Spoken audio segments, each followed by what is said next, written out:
ہم ایسے دنیا والوں کو کیا نام دیں جن کو ڈرامے اور فلمیں وغیرہ دیکھ کر کسی کی تکلیف کا رونا تو آ جاتا ہے، مگر حقیقت زندگی میں دوسروں کے دکھ درد کو ڈرامہ سمجھتے ہیں۔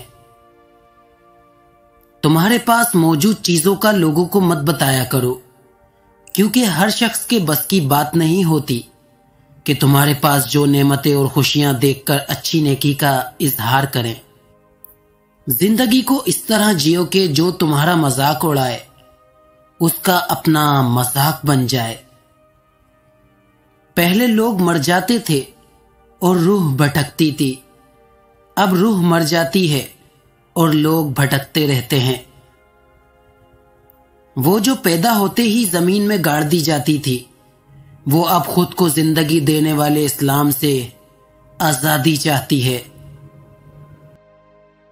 لوگ سمجھتے ہیں کہ بادشاہ کامیاب ہو گئے، دولت والے کامیاب ہو گئے، مگر قرآن کہتا ہے کامیاب ہو گئے ایمان والے۔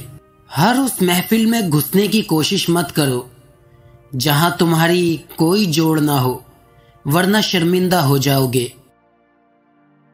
پیٹ میں گیا زہر ایک انسان کی جان لے لیتا ہے، جبکہ کان میں گیا زہر کئی رشتوں کی جان لے لیتا ہے۔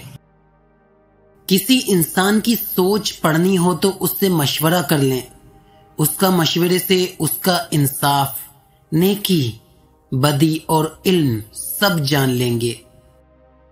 کبھی کبھی ہم کسی کے سامنے اپنا آپ کھول کر رکھنے والے ہی ہوتے ہیں کہ اچانک سے ہمیں ان کی کوئی ایسی بات پتہ لگ جاتی ہے کہ ہم لاکھ لاکھ بار شکر ادا کرتے ہیں کہ ہم نے اس وقت اگر اپنا خیر خواہ سمجھ لیتے، آج ہمارے رازوں کا لنڈا بازار لگا ہوتا۔